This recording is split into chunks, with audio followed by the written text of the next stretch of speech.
आइए, सुनिए, देखिए, समझिए सनातन सत्य।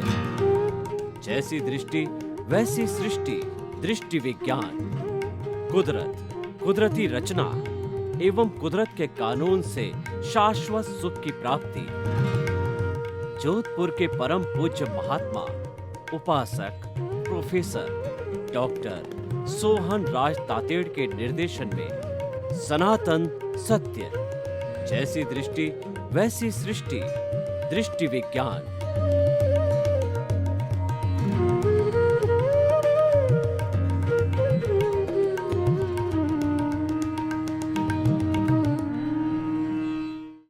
भाइयों और बहनों, मातृशक्ति को नमन। आज हमारा बहुत सुंदर विषय है अनेकांत एवं शादवाद। अनेकांत, जिसके अनेक अंत हो उसको अनेकांत कहते हैं। यानी मल्टी डायमेंशनल को हम अनेकांत कहते हैं, और जिसका एक ही अंत हो उसको एकांत बोला जाता है। तो अनेकांत और एकांत एक दूसरे के विरोधी है। अनेकांत सबको जोड़ता है, क्योंकि ये सभी के विचारों का स्वागत करता है, सभी को मिलाता है। और एकांत है वो तोड़ता है, क्योंकि उसके अंदर एक अपनी श्रेष्ठता बताता है। तो एकांत के अंदर जो है, जो अहंकार की भावना है, अनेकांत में समता की भावना है, जोड़ने की भावना है, सबको साथ लेकर चलने की भावना है, सर्वोदय की भावना है। सबका उदय हो, सबका भला हो, सबका विकास हो, सबका साथ, सबका विकास, ये भावना अनेकांत की है। तो अनेकांत की जो थ्योरी है वह वास्तव में लागू की जाती है तो उससे अच्छे परिवार, अच्छे समाज, अच्छे राज्य, अच्छे देश और अच्छा विश्व बन सकता है। यानी एकांतवाद में वसुधैव कुटुंबकम की भावना है, सबको जोड़ने की, सबको सुख पहुंचाने की भावना है, सबको हिलमिल कर रहने की भावना है, शांतिपूर्ण सहवास, शांतिपूर्ण अस्तित्व की भावना है। अब देखिए कि एक व्यक्ति कोई भी बात करता है, वह उसका जो है वो एक ट्रुथ हुआ। उसी तरीके से जितने जितने लोग बात करते हैं वह सत्यांश हुआ। पूरे विश्व की आबादी 7.8 अरब की है, उन सब के एक एक अंश को हम जोड़ें, सब सत्यांशों को जोड़ें, तब जाकर के परफेक्ट ट्रुथ बनता है, और वह एब्सोल्यूट ट्रुथ होता है, वह ब्रह्म ज्ञान होता है, वह केवल ज्ञान होता है। और जिस किसी भी व्यक्ति को वह एब्सोल्यूट ट्रुथ मिल जाता है, केवल ज्ञानी बन जाता है, तो ऐसा व्यक्ति इसी औदारिक शरीर के अंदर वो भगवान बन जाता है, ईश्वर बन जाता है, पूजनीय, उसी जन्म के अंदर पूजनीय, वंदनीय और स्तुत्य बन जाता है। जैसे कि 24 तीर्थंकर हुए हैं और असंख्य केवली हुए हैं, तो जितने जितने 24 तीर्थंकर है उन सब ने जो है केवल ज्ञान को, एब्सोल्यूट ट्रुथ को प्राप्त किया। हमारे किसी के पास में एब्सोल्यूट ट्रुथ नहीं है, इसीलिए हम परम सत्य को कहने के अधिकारी नहीं हैं। हम तो थ्योरी ऑफ रिलेटिविटी के व्यक्ति है कि मेरे पास भी ये व्यक्ति, मेरे पास भी ये सिद्धांत है। तो देखिए, इन सब बातों से ही और भी निकल के आया। जो एकांतवादी व्यक्ति होगा वो क्या कहेगा कि मेरा धर्म ही सही है, मेरी बात ही सही है, मेरा विचार ही सही है, मेरी आइडियोलॉजी ही सही है, मेरा धर्म ही सही है, मेरा धर्म ही मुक्ति में ले जाने वाला है। जो ही की भावना है वो अहंकार की भावना है, वो एकांतवादी दृष्टिकोण है, और वह जो है निरपेक्ष है।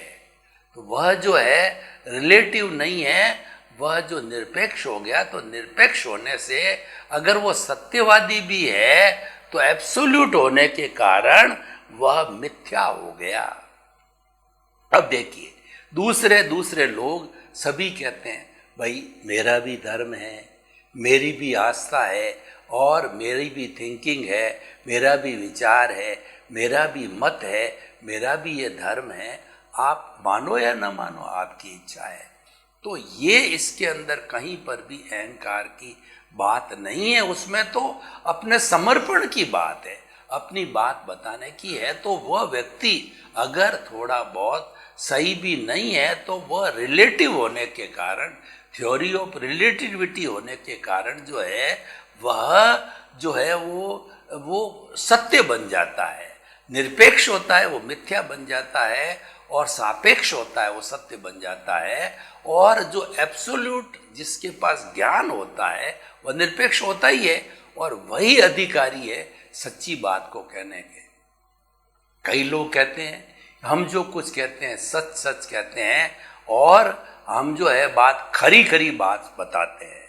तो भाई खरी खरी बात बताने के तुम अधिकारी नहीं हो। खरा खरा ज्ञान तुम्हारे पास में केवल ज्ञान है ही नहीं है।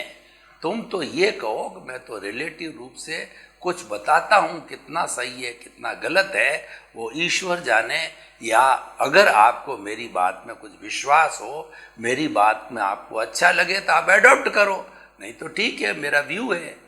तो इस तरीके से जो है ये अनेकांतवाद है, हमको थ्योरी ऑफ रिलेटिविटी सिखाता है, हमको जोड़ने का काम करता है, समस्त मानव मात्र को जोड़ने का काम करता है। अब मैं प्राणी की तो बात कैसे करूं, क्योंकि ये बातें तो अगर मैं भैंस के सामने रखूं तो भैंस के आगे तो बीन बजाने के समान ही है। मनुष्य एक ऐसा प्राणी है जिसके पास में फुल डेवलपमेंट है, यानी उसके बाद में 5 इंद्रियां हैं, और उसके बाद में द्रवेंद्रियां हैं, भावेंद्रियां हैं, कर्मेंद्रियां हैं, और मन है, बुद्धि है, चित्त है, अहंकार भी है, और जो प्रतिष्ठित आत्मा भी है, और आत्मा भी सक्रिय रूप से सब कुछ जो है साधन संपन्न है मानव। इसीलिए मानव जीवन श्रेष्ठ कहा गया है, और मानव ही मुक्ति को जा सकता है। मुक्ति में जाने का पट्टा केवल मानव को इसीलिए मिला हुआ है कि वह तपस्या करते करते करते जो है फुली डेवलप्ड पोजीशन के अंदर आ गया, और इस औदारिक शरीर के मानव जीवन के अलावा मुक्त कोई हो नहीं सकता, मुक्ति को कोई जा नहीं सकता, सिद्ध शिला में कोई पहुंच नहीं सकता। जो बड़े बड़े देवता है, जो कि कहना चाहिए कि देवलोक के जो है नवग्रीब एक है, वैमानिक देव है, वो लोग भी तरसते हैं, वो शुद्ध देव है, और वो देव तपस्या करते करते मोक्ष की स्थिति की उज्ज्वलता उन्होंने बना दी है, लेकिन अपने पुण्योदय के कारण वो देवगति उन्होंने बंद कर लिया और देवगति में चले गए। वो भी ये भावना पाते हैं वहाँ बैठे बैठे कि जो कब हम देवगति का आयुष्य पूरा करके मनुष्य भव के अंदर जावें, और मनुष्य भव के अंदर अपनी साधना करके हम जो है सिद्ध बुद्ध मुक्त बने, हम केवल ज्ञान को प्राप्त करें। केवल ज्ञान वही प्राणी प्राप्त कर सकता गुण स्थान की दृष्टि से, जो 8वें गुण स्थान में क्षपक श्रेणी ले लेता है। क्षपक श्रेणी लेने वाला ईश्वर का रूप होता है, उसी जन्म में मुक्ति को जाने वाला होता है। वो 9वें गुण स्थान में जाता है, 10वें में जाता है, 11वें को छोड़ देता है, क्योंकि 11वां उपशांत मोह है। अगर कोई जीव उसमें चला जाता है तो वहाँ से वो च्युत होकर के पहले गुण स्थान तक आ जाता है, तो वो 11वें को छोड़ में 12वें गुण स्थान में वीतराग बनता है, और अंतर मुहूर्त के अंदर उसको 13वां गुण स्थान आ जाता है, जिसके अंदर कि जो 3 बचे मोहनीय कर्म जो है 12वें गुण स्थान में अक्षय हो जाता है, और 3 घाती कर्म जो है ज्ञानावर्णीय दर्शनावर्णीय अंतराय टूट करके 13वें गुण स्थान के अंदर वह केवली बन जाता है। और जितना उनका शुद्ध कहना चाहिए, जिनका जो है उनका शुभ जो है वो घाती कर्म अघाती कर्म बाकी होते हैं, खास तौर से आयुष्य कर्म उसको भोग करके, और वह 5 अक्षर बोले अ उ ई री ली, तो इतने बोलते बोलते पहले मन का जो है व्युत्सर्ग होता है, फिर वचन का होता है, फिर काया का होता है, 2/3 की अवगाहना सिंबॉलिक रूप से बना करके, और वह आयुष्य के समाप्त होते ही ऐसा केवल ज्ञानी सिद्ध बुद्ध मुक्त हो जाता है और ईश्वर बन जाता है। ये सारी प्रक्रिया मैंने आपको बताई, ये सारी अनेकांश से जुड़ी हुई है। अब दूसरा इसका जो साथ वाला है शादवाद। कोई सिद्धांत तो हम बना देते हैं, थ्योरी तो बना देते हैं, एक्शन की कार्रवाई ना हो तो वह थ्योरी कारगर कैसे होगी? उस थ्योरी को इम्प्लीमेंट करने के लिए कोई न कोई प्रोसीजर बनाना पड़ेगा। सिद्धांत सिद्धांत है, अच्छी बात है, अच्छा सिद्धांत है, लेकिन पालन करने की प्रक्रिया तो बनानी पड़ेगी, उसको चारित्रिक रूप तो देना पड़ेगा। तो उस मेथडोलॉजी का नाम है शादवाद, थ्योरी ऑफ रिलेटिविटी। अनेकांतवाद को जीने का, अनेकांतवाद को जो है चारित्रिक रूप देने का, अनेकांतवाद को जीवन में उतारने का, समाज में उतारने का है, वो सारा शादवाद से होता है। शादवाद के अंदर जो है सप्त नय की बात होती है कि कोई भी वस्तु है, नहीं भी है भी, नहीं भी, इस तरीके से 7 नय बन करके, और वह जो है पूरा एक सिस्टम है इसका शादवाद का, और उसको जो है वो किया जाता है। तो ये जो है वो सारा बन करके जो है वो हमारा अनेकांतवाद बनता है। इस पर मैं आपको एक उदाहरण देता हूँ कि जो है वो लेशिया का उदाहरण है। हमारी जो 6 लेशियाएँ हैं जिससे भाव बनते हैं, और उन भाव से हमारे विचार बनते हैं, विचार से आचार बनता है, आचार से व्यवहार होता है, व्यवहार से व्यक्तित्व होता है। तो भाव मुख्य चीज़ है। भावों को चार्ज करते करते कॉजल बॉडी बनती है, और वह कॉजल बॉडी हमको जो है भटकाने वाली वही राग द्वेष है, वही कषाय है, वही हमारा कर्म शरीर, और वही एक जो सर्वमान्य शब्द है वही हमारी अज्ञानता है। उस अज्ञानता को मिटाना होता है। तो हम आपको बता रहे थे कि ये शादवाद है, इसको प्रकट करने के लिए जो है, इसको समझने के लिए हमें एक पूरे सिस्टम को जो है समझना पड़ेगा। तो हम जो है इस शादवाद को जो है प्रतिपादित करने के लिए एक जो है 6 लेशियाओं का उदाहरण दे रहे थे कि कुल मिला के 6 अंधे व्यक्ति थे। उन 6 अंधे व्यक्तियों ने एक हाथी को देखा। तो पहले ने जिसके हाथी की सूंड को पकड़ा, तो उसने कहा कि हाथी जो है वह जो एक रस्सी जैसा है, क्योंकि वो सूंड लंबी थी तो रस्सी के समान हो गया। और दूसरा व्यक्ति जिसने कि हाथी के पैर को पकड़ा, तो वो कहने लगा कि जो हाथी है वो पिलर की तरह है। और किसी ने जो है उसके कानों को पकड़ा, तो उसने कहा कि ये तो हाथी जो है वो सूपड़े जैसा है। और किसी ने उसकी पूंछ को पकड़ा, तो ये बताया कि तो धागे जैसा है। और इस तरीके से 7 अंधों ने जो है उस हाथी को अपने अपने अलग अलग ढंग से व्याख्यात किया, और वो आपस के अंदर क्लेम करने लग गए कि नहीं, मैं कहता हूँ वैसा ही है। तो वो क्या एकांतवादी बन गए। फिर एक जो है वो सज्जन व्यक्ति जो शादवादी था, अनेकांतवादी था, और वो आया और उसने कहा कि भाई तुम क्यों लड़ रहे हो? तो उन्होंने कहा कि हाथी ऐसा है वैसा है, मैं कह रहा हूँ सही है। उन्होंने कहा अपनी अपनी दृष्टि से आप सही हो, एब्सोल्यूट ट्रुथ बन जाता है। लेकिन कोई व्यक्ति अगर एकांतवादी कहता है कि मैं कहता हूँ एब्सोल्यूट ट्रुथ है, तो गलत है। यानी अगर हम इस अनेकांतवाद और शादवाद को विश्व पटल पर रखना चाहें, इसको एक विश्व प्रारूप के रूप में रखना चाहें, तो हम कहना चाहेंगे कि विश्व के अंदर 7.8 अरब की जो जनसंख्या है, उसका हरेक का अपना अपना चिंतन, हरेक का अपना अपना विचार है। उसके हरेक के विचारों का स्वागत किया जाए, और उसको विचारों को जो सुना जाए, तो जब सारे विचारों को रिलेटिवली हम सुनेंगे, उनको स्थान देंगे, तो ऑटोमेटिकली एब्सोल्यूट ट्रुथ हो जाएगा, अनेकांतवाद लागू हो जाएगा। और ये सारी प्रॉब्लम आज दुनिया के अंदर जितने भी तरह झगड़े हैं, कलह है, सब आते हैं, उसका कारण क्या है कि व्यक्ति अनेकांत की थ्योरी को लागू नहीं करता है, वो एकांतवादी बन जाता है, अपनी बात को दूसरों को थोपना चाहता है। जब व्यक्ति दूसरे के विचार को सुनकर के उसके साथ समझौता करके सर्वमान्य बात करे तो कोई तरह का झंझट है ही नहीं है।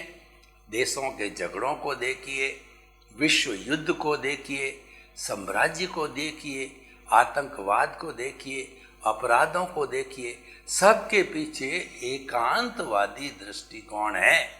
उस दृष्टिकोण को जब हम बदल करके अनेकांतवादी नहीं बनाएंगे तब तक समाज में ये समस्याएं खड़ी होती रहेगी, क्योंकि जो एकांतवाद है वो स्वार्थ से जुड़ा हुआ है, अनेकांतवाद परार्थ और परमार्थ से जुड़ा हुआ है।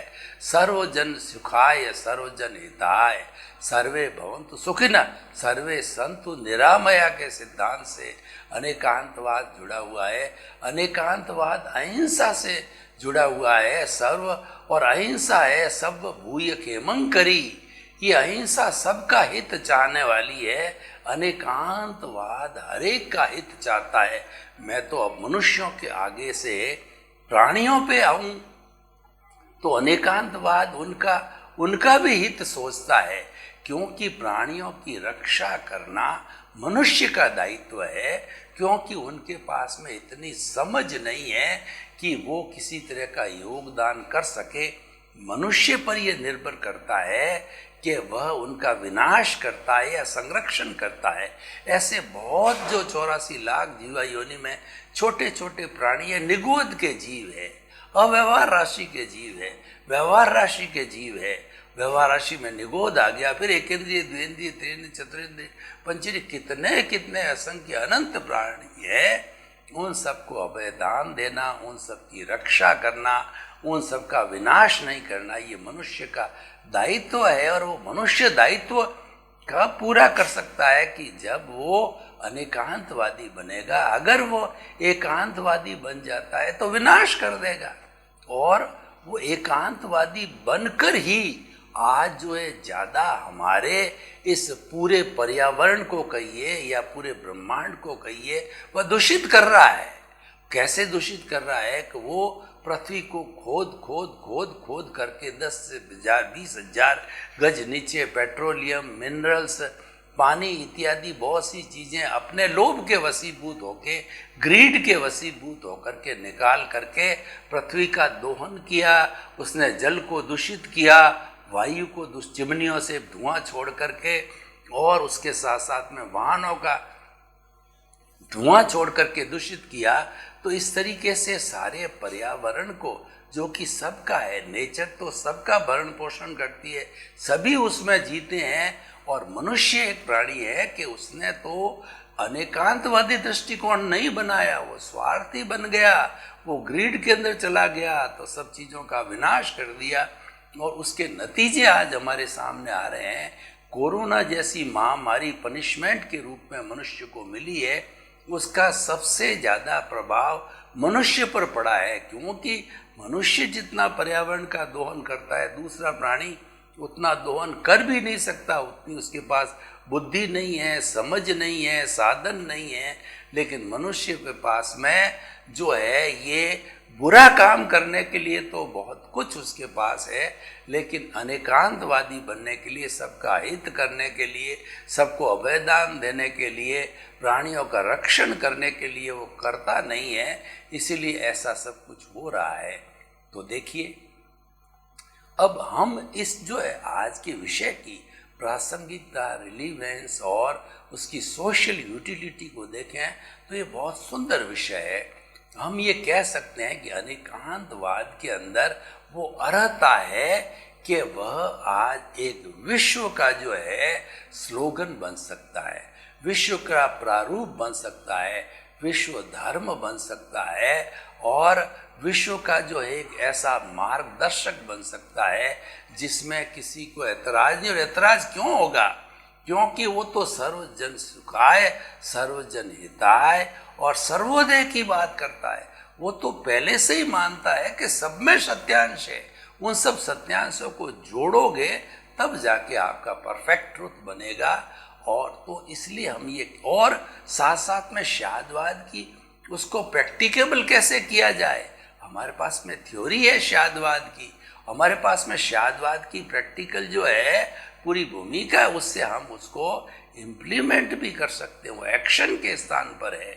तो हम ये कहना चाहते हैं कि हमें अनेकांतवादी बनना चाहिए, और अनेकांतवादी व्यक्ति कभी भी किसी पे जुर्म नहीं करेगा, अन्याय नहीं करेगा, वो सबको आत्मतुलावत समझेगा, सबको अपने जैसा ही समझेगा, क्योंकि अनेकांतवाद में अर्हता है, एकांतवाद में कोई अर्हता नहीं है। एकांतवाद तो अपनी जेब भरने की बात करता है, अपने लाभ की बात करता है, वह तो सेल्फ सेंटर्ड होकर के बात करता है, और वह किसी के भले की बात नहीं सोचता है, और वह तो जीवात्मा हो जाता है, वह तो स्वार्थ की चेतना है। तो हमें अगर परार्थ और परमार्थ की चेतना को जगाना है, हमें अगर अंत्योदय करना है, सर्वोदय करना है, तो हमें अनेकांतवाद को हर स्टेज पे लागू करना चाहिए। और देखिए, अनेकांतवाद किसी भी जाति, लिंग, धर्म, भाषा, संप्रदाय, ईश्वर, मंदिर, मंत्र, रिचुअल और किसी भी संस्था फॉर्मेट से नहीं जुड़ा हुआ है। वह तो एक जो है वो सार्वभौम सत्य, यूनिवर्सल ट्रुथ है, सनातन सत्य है। हम ये कहना चाहते हैं कि एक अनेकांतवाद एक सनातन सत्य है। सनातन सत्य जब हम प्राप्त करते हैं तो कुछ भी प्राप्त करना जो है शेष नहीं आता, और ये सनातन सत्य को लागू करने के लिए हमारे पास साधन भी है। जहाँ सनातन सत्य होगा वहाँ पर कुदरत इतना, कुदरत का कानून ऑटोमेटिकली समाया हुआ है, वो सनातन सत्य से ही जुड़ा हुआ है, उसके अधीन ही काम करते हैं, वही अचीव करने की बात करते हैं। तो इतना पूरा सिस्टम जो हमको मिल जाता है, और उन सब चीज़ों से प्राप्ति क्या होती है, उन सब चीज़ों से प्राप्ति होती है कि मानव मात्र को शाश्वत सुख की नींव लगती है। आखिर अल्टीमेटली व्यक्ति चाहता क्या है? व्यक्ति चाहता है कि मुझे सुख मिले, कभी दुख आए ही नहीं है। एकांतवादी भी यही चाहता है, लेकिन एकांतवादी अपना ही चाहता है, उसमें कितनों का वो बुरा कर लेता है। एकांतवादी होता है जो अपने 100 रुपए के भले के लिए दूसरे के लाख रुपए का नुकसान भी कर देता, तो भी उसको कोई करुणा नहीं, कोई दया नहीं आती है, जबकि नुकसान तो नुकसान है ही है। तो इसीलिए हम कहना चाहते हैं, एक बहुत प्रैक्टिकल अप्रोच हमारे पास मिल गई है। हम भगवान महावीर स्वामी के बहुत बड़े ऋणी हैं, पूरा विश्व ऋणी है, पूरे विश्व की 7.8 अरब की जनसंख्या ऋणी है कि उन्होंने इतना अपनी प्रज्ञा से, अपने एब्सोल्यूट ट्रुथ से जो है ये अनेकांतवाद हमको दिया, और उसके वो अधिकारी है, क्योंकि उनके पास में एब्सोल्यूट ट्रुथ है, केवल ज्ञान है, उसी से निकला हुआ ये अनेकांतवाद है।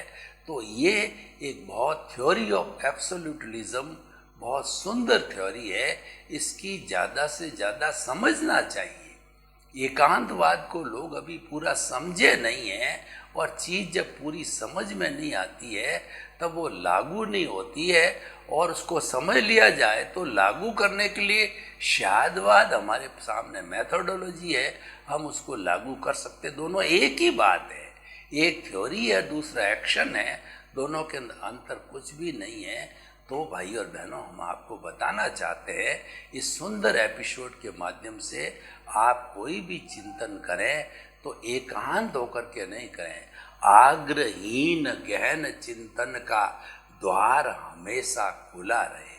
आप अपने दिमाग की खिड़कियों को खुला रखो, और उस खिड़कियों से जो भी वायु ठंडी आती है, गर्म आती है, बयार आती है, सुगंधित आती है, हर एक को एंजॉय करो। यानी जब हम दिमाग खुला रखेंगे तो कोई व्यक्ति अपना जो भी प्रस्ताव देगा हम उसको इग्नोर नहीं करेंगे। प्रॉब्लम जहाँ होती है, जहाँ किसी को भी, चाहे परिवार में किसी व्यक्ति को इग्नोर किया जाता है या समाज में किसी व्यक्ति को इग्नोर किया जाता है, देश में, विश्व में किसी को इग्नोर किया जाता है, तो वो अपने राइट के लिए स्ट्रगल करता है और वह पूरी जो है एक यूनिटी बनाता है, तो एक हमारे सामने बहुत बड़ी समस्या खड़ी हो जाती है। तो ऐसी बहुत सी समस्याएं विश्व के सामने खड़ी इसलिए होती है कि लोग जो है अनेकांतवाद को समझते नहीं हैं। लोग जो सर्वजन सुखाय सर्वजन हिताय की बात को समझते नहीं हैं, समझते हैं तो लागू नहीं करते, लागू करना नहीं चाहते हैं। तो हम आपको ये बताना चाहते हैं कि ये बहुत सुंदर कॉन्सेप्ट, सुंदर सिद्धांत, सुंदर थ्योरी है। इसको ज़्यादा से ज़्यादा व्यक्ति अपने पर लागू करे। और मोटी बात है, अनेकांतवाद को समझना है। और बड़ी सिंपल थ्योरी हमने ही और भी के हिसाब से बताया। तो आप कभी भी ही वाले रास्ते पर नहीं जाएं, तो एब्सोल्यूट हो जाएंगे, जबकि आप है नहीं। अभी आपको एब्सोल्यूट बनने में बहुत तपना पड़ेगा। ईश्वरी एब्सोल्यूट है, केवल ज्ञानी एब्सोल्यूट। तो आप कैसे कह सकते हो कि मैं कहता हूँ वो सही है?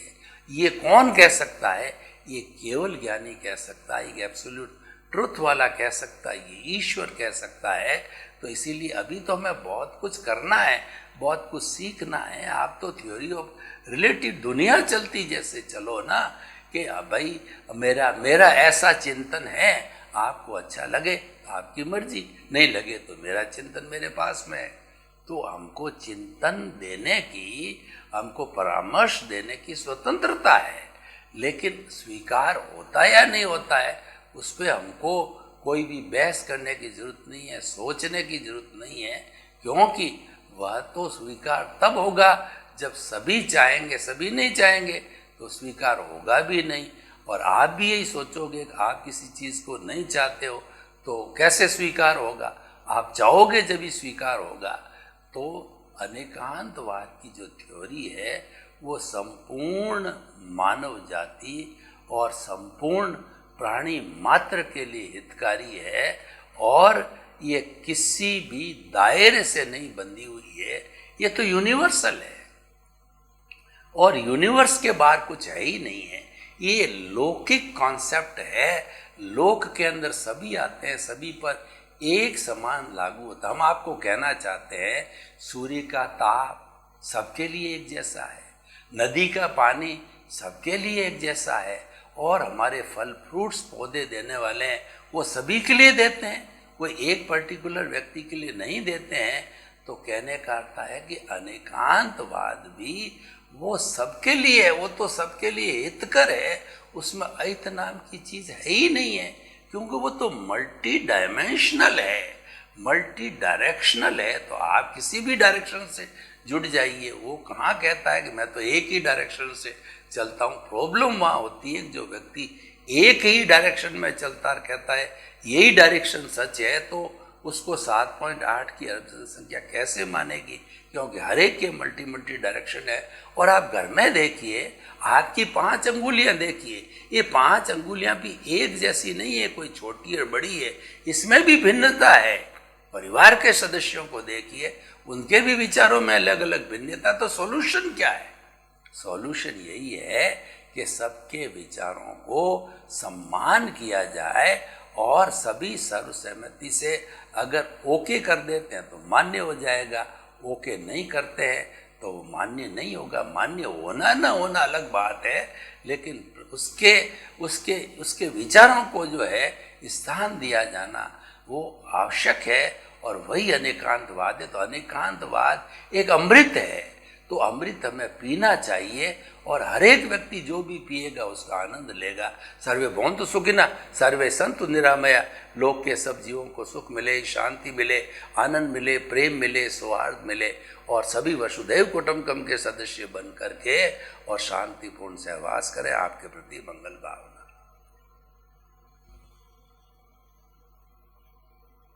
हल हो गई बीमारी।